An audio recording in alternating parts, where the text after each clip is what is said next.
Tapi sebenarnya pas aku kecil aku lebih suka pesawat. Anak kecil belajar drifting pertama kali yaitu adalah Ziko. Kita sampai bilang dia pasukan bodrek tuh bertiga. Cukup menyebalkan sih anak-anak kayak gini sebenarnya. Itu dia semangat banget kalau nontonin kakak-kakaknya ya. Gimana kalau kita tes anak ini di mobil beneran? Ternyata itu Ziko itu crash. Nabrak lah. Lumayan shock pastinya buat dia. Pas saya lihat itu ya, mobilnya tuh belakangnya tuh hancur.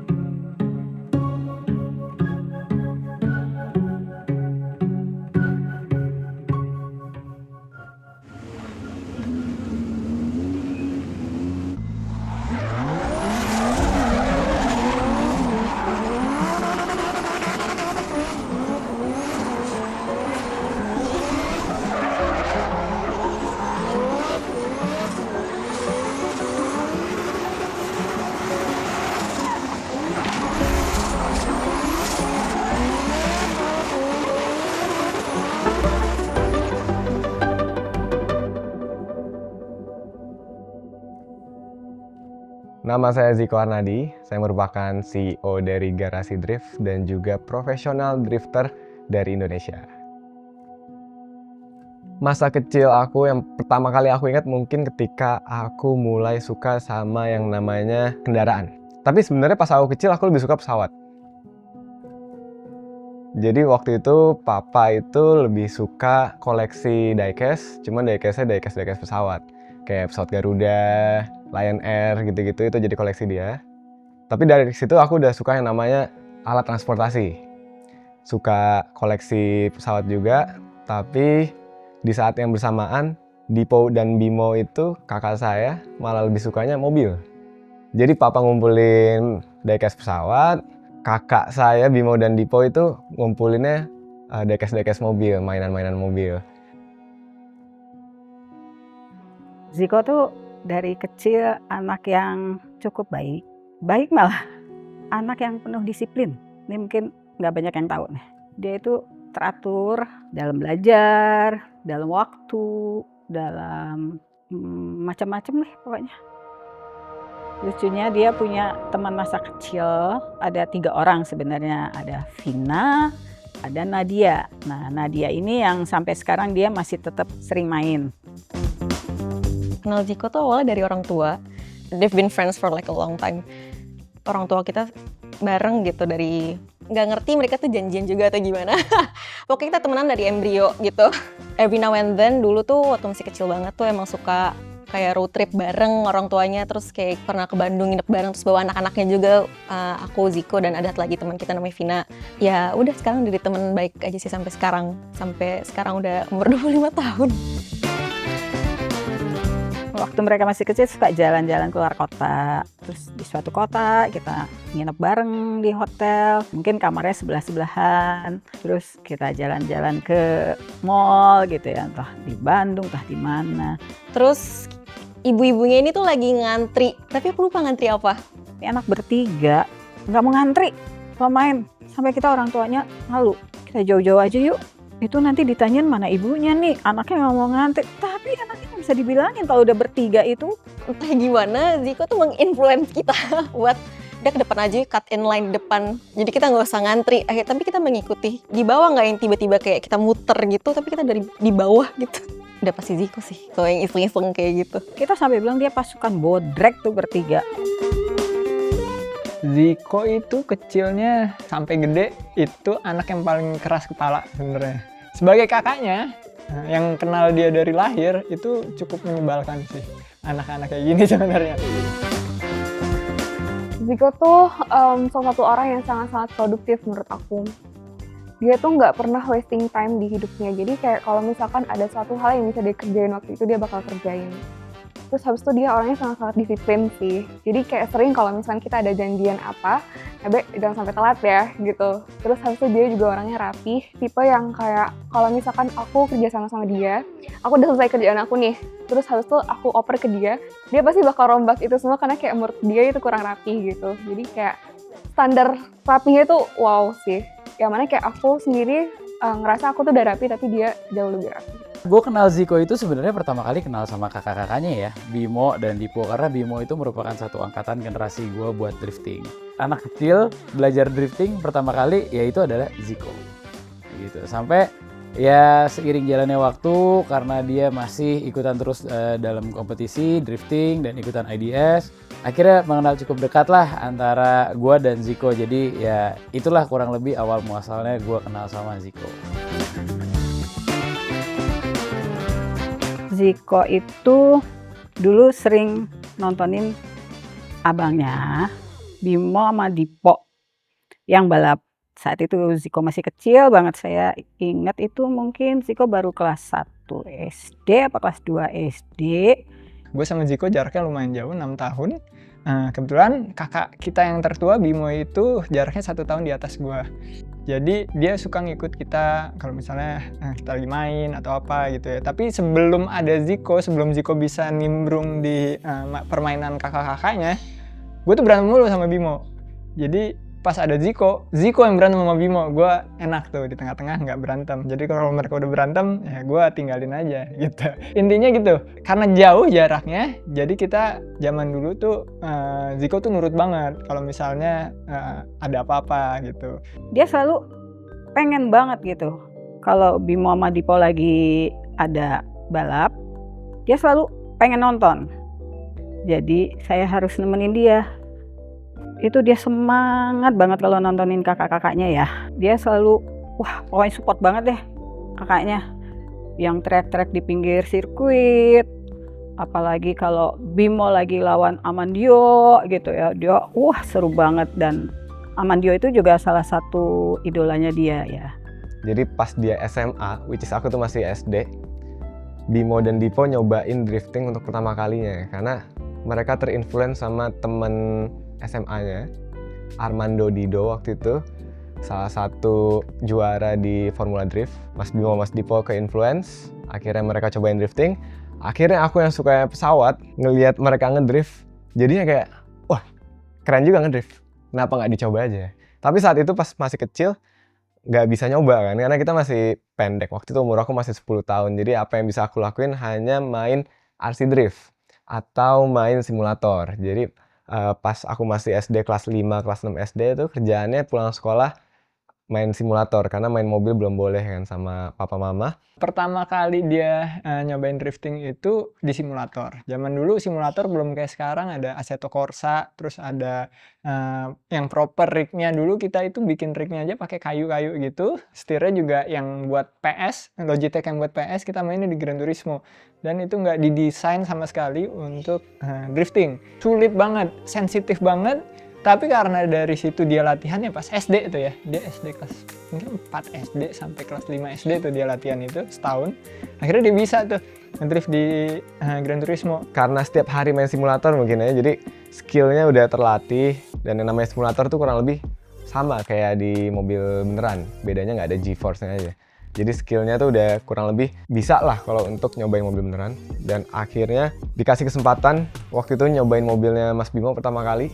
Gimana kalau kita tes anak ini di mobil beneran?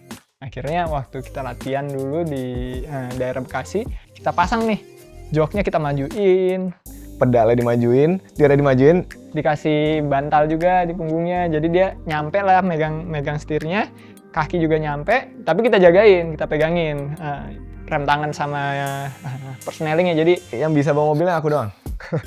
Mekanik nggak ada yang bisa masuk mobilnya. Definisi cuman gue yang bisa bawa itu mobil, dan akhirnya yang biasa latihan di simulator, kita latihan di mobil beneran. misalnya udah membahayakan kita bisa netralin terus tarik rem tangan gitu, dan langsung bisa. Itu juga kita kaget, bikin donat langsung bisa, dan di situ kita mikir, oh berarti simulator emang bisa ngebantu banget perkembangan dari drifter gitu. Dan disitulah pertama kali dia drifting pakai mobil Bimo, abang gua waktu itu. Langsung bisa. Itu masa kecil masih. Umur 12 tahun. Waktu itu menjadi drifter termuda yang ikut kompetisi juga. Karena setelah nyobain mobilnya Mas Bimo, umur 12 tahun deh, akhirnya papa ngelihat ada potensi lah di aku, dan akhirnya papa support mobil. Mobil yang tadinya ini dipakai sama Dipo, tapi kebetulan Dipo punya mobil baru, Jadi mobil lamanya, which is Nissan 180 SX itu dihibahin ke aku.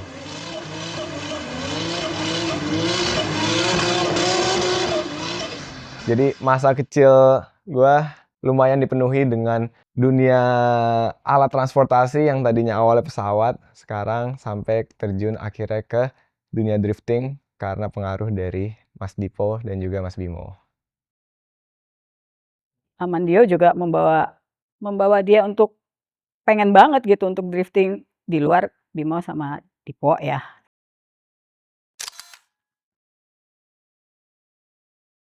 Ziko itu juga penuh tanggung jawab ya. Untuk belajar dia tetap mengutamakan pelajaran sekolah.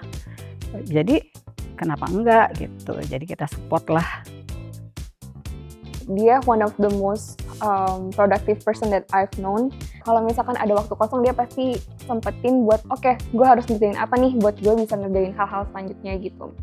Terus habis itu juga orangnya disiplin banget. Jadi sering kalau misalkan kita janjian dia tuh selalu ngingetin aku, Nabe jangan sampai telat ya. Gimana kayak itu jadi pressure sendiri buat aku gitu.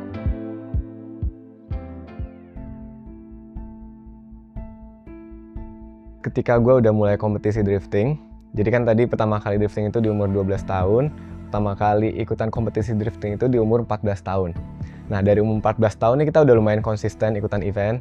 Kadang kita bertiga ikutan, aku Dipo dan Bimo, kadang aku sama Mas Bimo doang, kadang Mas Bimo sama aku doang.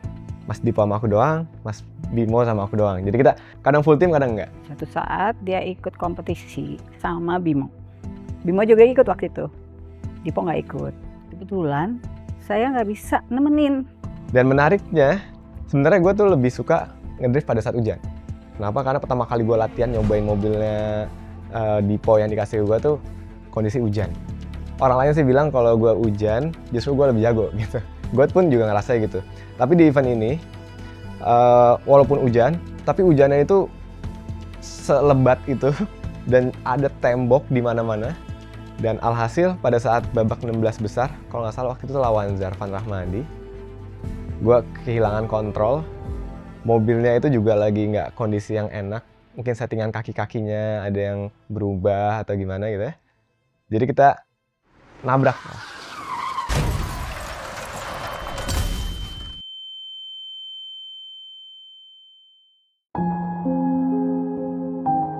Ternyata itu Ziko itu crash. Lumayan shock pastinya buat dia ngelihat. Untung anaknya nggak apa-apa, karena pasti kalau drifting kan safety, ada roll bar, ada seat belt, ada semua safety-nya tuh lengkap gitu.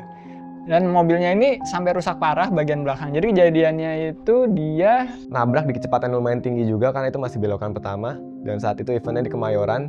Namanya event drift di Kemayoran tuh pasti belokan pertamanya lebar banget. Top speednya mungkin di 90 atau 100 km per jam. Jadi alhasil mobilnya hancur bagian belakangnya. mungkin dia terlalu kencang masuknya, jadi mobilnya melintir tapi mundur gitu. Ini ada tembok, pantatnya langsung kena tembok lurus gini. Dar! Tapi untungnya karena nabrak bagian belakang, impact ke guanya tuh nggak begitu parah. Paling cuman leher doang ketarik, tapi impact di mobilnya sampai hancur lebur. Sasis belakang hancur, bodi belakang hancur semua. Pas saya lihat itu ya, mobilnya tuh belakangnya tuh hancur. Gimana keadaannya? Ziko nggak apa-apa? Enggak, aman. Oke. Nah, jadinya mobilnya nggak bisa lanjut. Ziko belajar banyak di situ. Dia tahu akhirnya kalau kita tuh harus perhitungan banget. Jadi anak 12 tahun disuruh belajar perhitungan ya dengan nabrak tembok dulu. Gua rasa baru dia tahu gimana rasanya perhitungan. Pastilah ya kecewa dengan kejadian itu. Cuma yang namanya balapan ya emang kita nggak tahu apa yang terjadi kan. Nah setelah crash tuh pastinya ada rasa sedih lah ya pasti. Sedih, kecewa, kok bisa sih mobil yang udah didedikasiin sama bokap, sama Dipo, bisa gue tabrak sampai hasilnya tuh segitunya ya.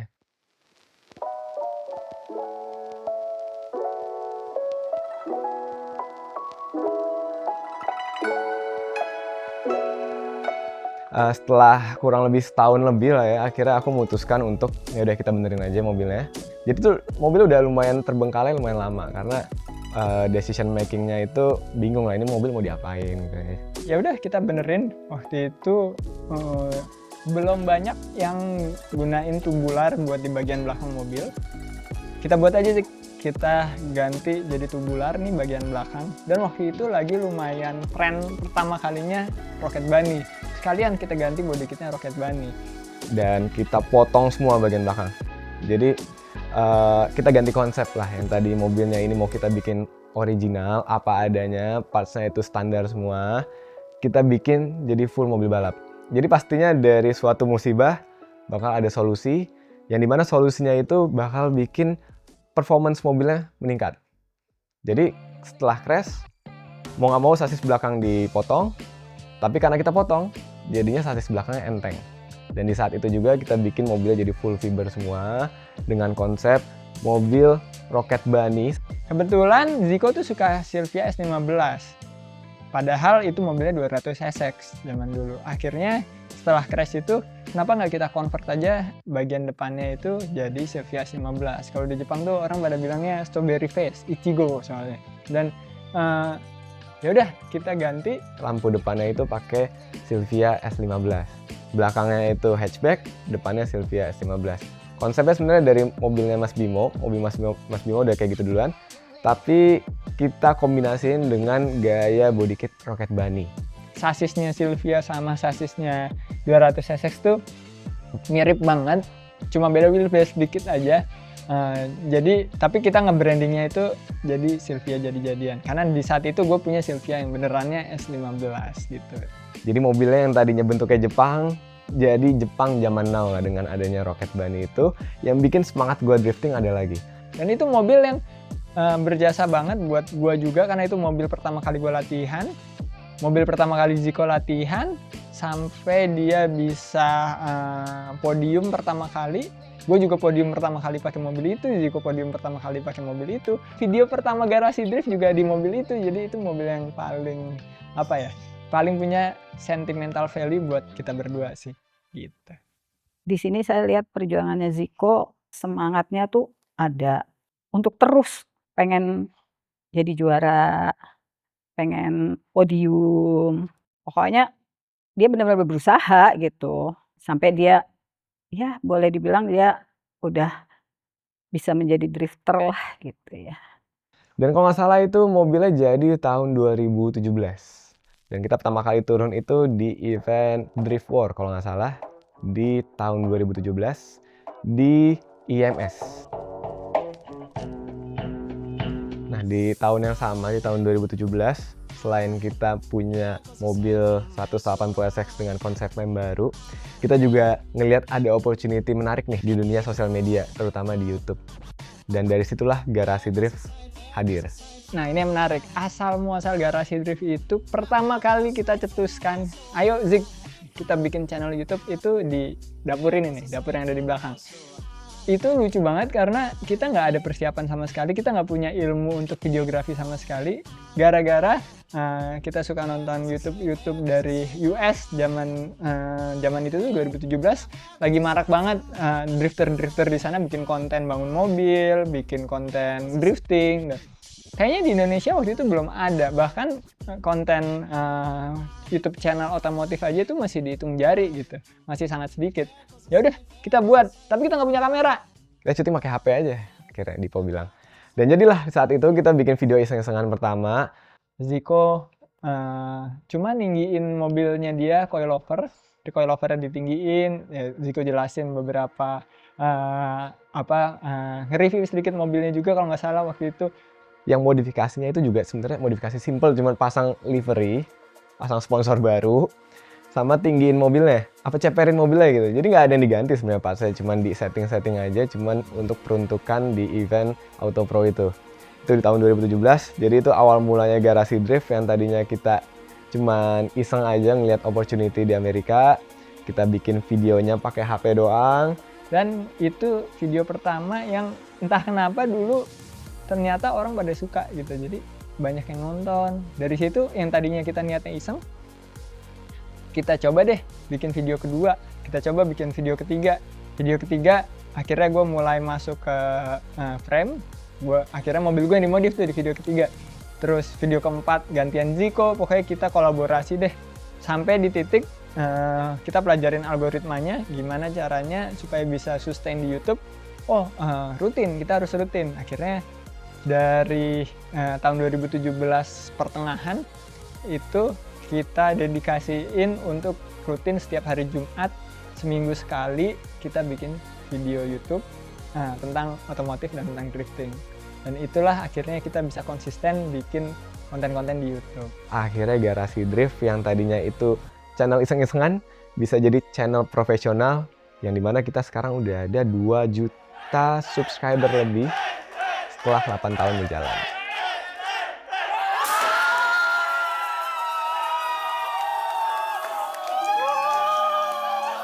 Oke, sekarang subscriber kita udah menembus 2 juta. 2 JT.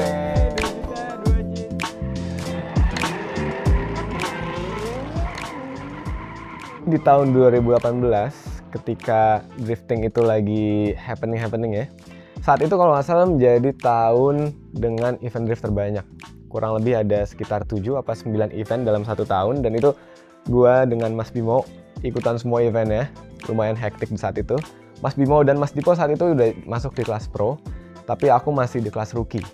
Rookie itu kalau zaman sekarang kita sebutnya Pro 2 mungkin ya. Sebutannya doang yang diubah, tapi kurang lebih konsepnya sama. Jadi kelas beginner lah.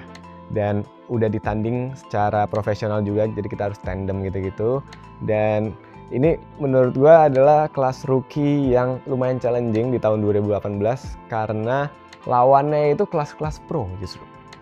Pro yang udah 3 tahun gak ikutan drifting, di saat itu turun ke rookie. Jadi lawannya ada Mas Demas Agil, ada Valentino Ratulangi, ada drifter profesional lainnya yang turun ke kelas rookie. Karena reliable dan karena kita konsisten podium, alhasil dinobatkan menjadi rookie champion di tahun 2018. Waktu akhirnya bisa barengan satu kelas di Pro 1 sama Ziko itu sebenarnya pengen banget gue ketemu dia. Gak pernah ketemu kita. Selalu bracket yang berbeda. Ketemunya bisanya cuma di final doang. Ziko masuk top 4, gue nggak masuk atau sebaliknya gitu. Setelah 2 tahun, akhirnya kita baru ketemu di tahun itu. Dan di tahun itu sekalinya ketemu 3 event berturut-turut ketemu terus. Dan serunya lagi, gue selalu kalah, gue selalu ngalah. Jadi enggak sih, gue emang ada satu bagian yang gue kalah. Dia waktu itu calon kuat juara nasional soalnya, jadi udahlah gue ngalah aja. Walaupun kayaknya gue kalah juga sih, kalaupun gak ngalah gitu. Dan bisa compete sama adik sendiri di kelas Pro 1 tuh seru. Nextnya sih, gue pengen ketemu dia lagi di event-event berikutnya, karena kita sekarang udah punya mobil yang punya power yang mirip, punya performa yang mirip-mirip. Kayaknya kali ini gue gak akan ngalah. Ya, jadi di saat gue lumayan hektik atau overwhelmed ya bahasa zaman sekarang ya, itu bener-bener kita nge-push banget gue sama Dipo, sama-sama ngonten di Garasi Drift, sama-sama ngembangin brand Garasi Drift nih yang tadinya kita YouTuber biasa, mau kita kembangin jadi sebuah IP. Dan di saat yang bersamaan di tahun 2018-2019 tuh gue juga masuk kuliah S1 waktu itu di Prasetya Mulia. Jadi itu benar-benar tantangan yang luar biasa. Kita harus tetap konsisten bikin YouTube, kita harus tetap konsisten ikutan balapan. Gue pun juga harus lulus, karena kebetulan bokap gue kan ada universitas, masa anaknya nggak lulus gitu ya. Dan karena target kita lumayan besar juga, itu gue sama Dipo benar-benar gas, konsisten bikin video. Bahkan ada momen dimana di tahun 2019 itu di bulan puasa, gue ingat banget bulan Ramadan, kita push ourselves sebisa mungkin. Kita bikin, belum ada tim waktu itu, 30 video dalam 30 hari di bulan Ramadan. Dan saat itu juga gue lagi UTS, gue harus ikutan UTS, habis UTS bikin video, habis bikin video belajar buat UTS. Jadi itu tantangan paling besar selama gue bikin Garasi Drift, karena kita emang men-challenge diri kita untuk menyajikan konten yang berkualitas, konten yang emang bermanfaat buat para subscriber Garasi Drift. Dan di situ juga karena konsistensi kita, karena kualitas yang kita punya, Garasi Drift pun akhirnya bisa mencapai 1 juta subscriber di tahun 2021 pada saat pandemi. Dan saat itu menariknya, sampai kita 1 juta subscriber, timnya hanya 2 orang, gua dan Dipo. Setelah kita 1 juta subscriber, baru kita bikin timnya Garasi Drift.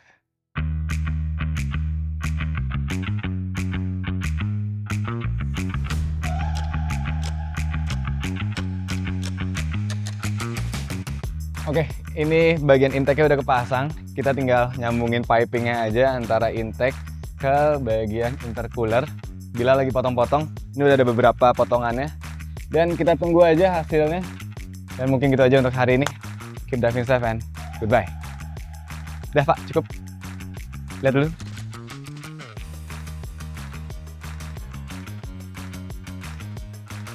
Oke, sip. Nama gue Rafael, biasa dipanggil Rafa di Garasi Drift. Di GD gue sebagai videographer. Awal-awal gue masuk GD itu tahun 2022, Maret. Dan itu pas masih COVID ya. Waktu itu gue ketemu Mas Dipo di Jogja, dan gue tertarik banget buat masuk tim GD. Setelah itu 3 tahun kemudian, Garasi Drift open kerjaan nih. Terus aku masukin semua portofolio aku di situ. Dan waktu itu Mas Ziko telepon aku buat interview. Nggak taunya keterima di Garasi Drift. Seneng banget itu. Mampus, senengnya mampus. Perkenalkan, nama gue Bilal Malik. Gue sebagai mekanik di Garasi Drift.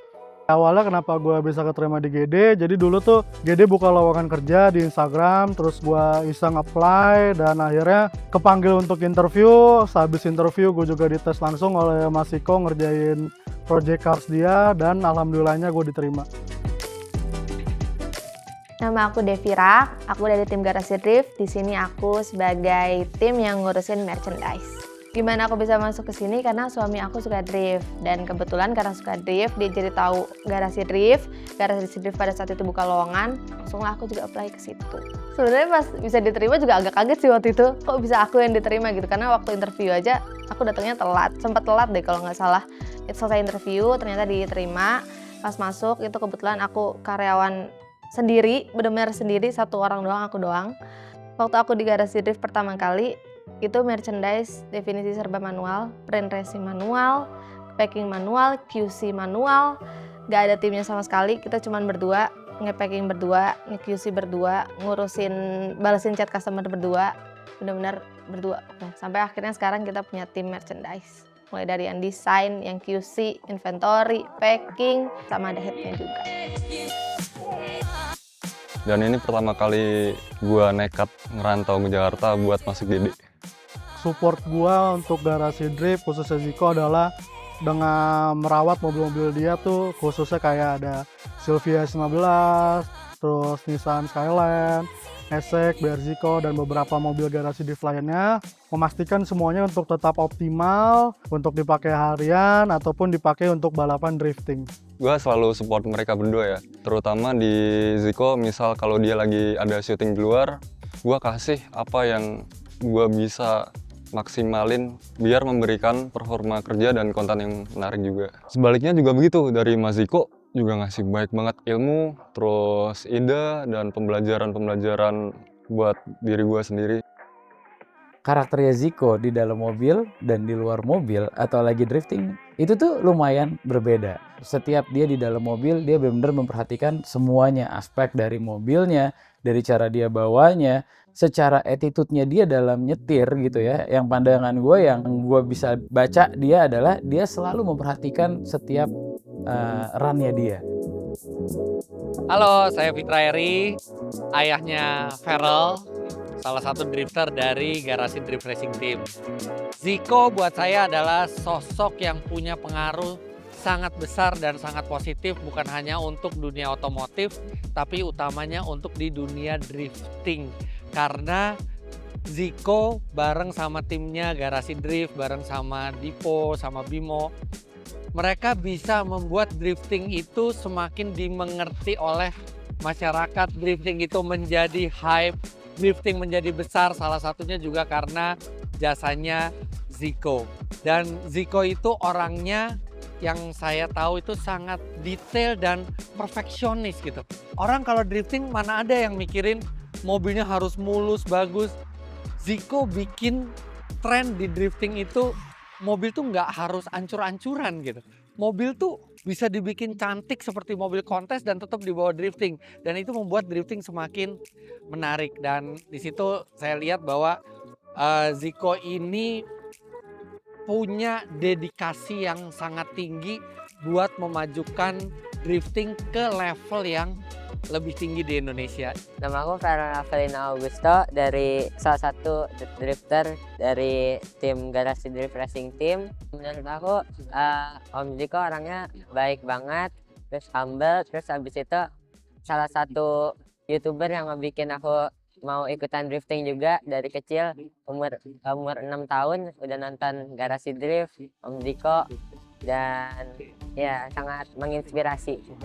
Mas Ziko juga sering beberapa kali ngasih challenge ke gua juga. Ada beberapa project kayak S14 dan BR Zico yang waktunya cukup lumayan mepet. Dia ngasih deadline ke gua tuh nggak akan bisa, tapi dia mencoba untuk motivasi gua supaya bisa, dan akhirnya beneran bisa juga setelah dia ngasih arahan kayak gini dan gua lakuin, ternyata emang beneran bisa. Pengambilan gambar, komposisi harus perfect. Setelah itu kita harus kreatif juga. Gue ada ide nih ke Mas Ziko, bisa gue sampein langsung ke Mas Ziko, dan sebaliknya kalau Mas Ziko ada ide bisa bilang ke gue dan kita eksekusi bareng. Jadi kita tetap saling kolaborasi lah buat ngembangin ide-ide itu. Selain itu, Mas Ziko juga sering ngasih gue challenge yang lumayan gila lah kalau menurut gue. Karena ada beberapa project, contohnya kayak BR Zico, dia ngasih waktu ke gue tuh lumayan cukup sempit.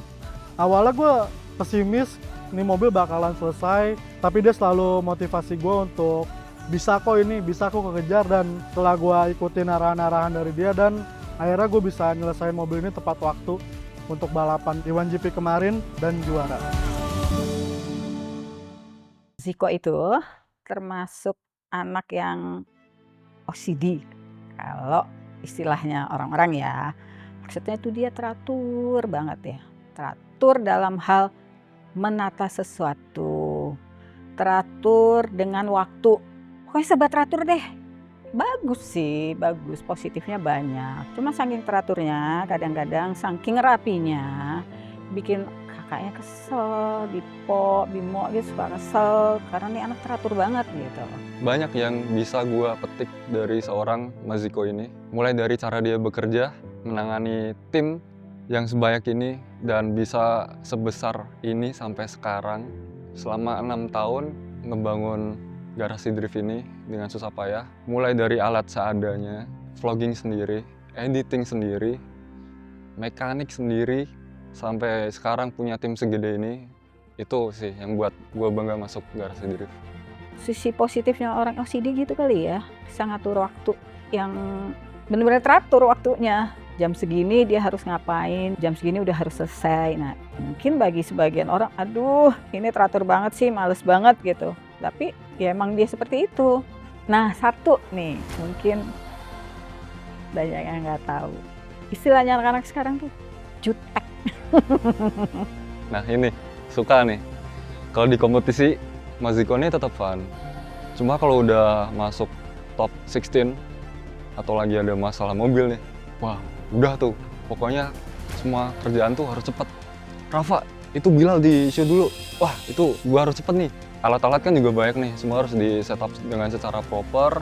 Mas Ziko juga mempercayakan gua untuk ngebuat konten drifting ini menjadi lebih menarik lagi. Pada saat kompetisi, Ziko tuh orangnya cukup kompetitif dan ada beberapa problem di mobil, apa segala macam. Dia tuh lumayan cukup ngelit kita semua untuk, ayo dong gimana nih caranya. Terus dia juga cukup nerima beberapa masukan dari gua, jadi walaupun dia kompetitif, dia juga cukup terbuka orangnya. Nah setelah gue menjadi champion di kelas rookie, pastinya tahun berikutnya gue masuk kelas pro, karena aturannya gitu. beberapa klasemen yang ada di rookie itu akan masuk ke babak pro. Dan udah nggak bisa balik lagi ke rookie sekarang. Jadi gue akan stay di pro aja. Gue masuk kelas pro itu kalau nggak salah di tahun 2019. 2019 itu menjadi sejarah event yang paling dikit. Nggak ada kejuaraan nasional, hanya ada event show doang. Dan kita berharap tahun 2020-nya bakal ada event yang wow, tapi ternyata pandemi. Tapi kita terus berharap semoga nih kedepannya ada lagi. Soalnya ini kan berkaitan juga dengan kontennya Garasi Drift kan. Kita bangun mobil drift pastinya buat dipakai untuk kompetisi. Kompetisinya nggak ada, ya gimana? Gimana kita mau balapan, gimana kita mau bikin konten gitu kan.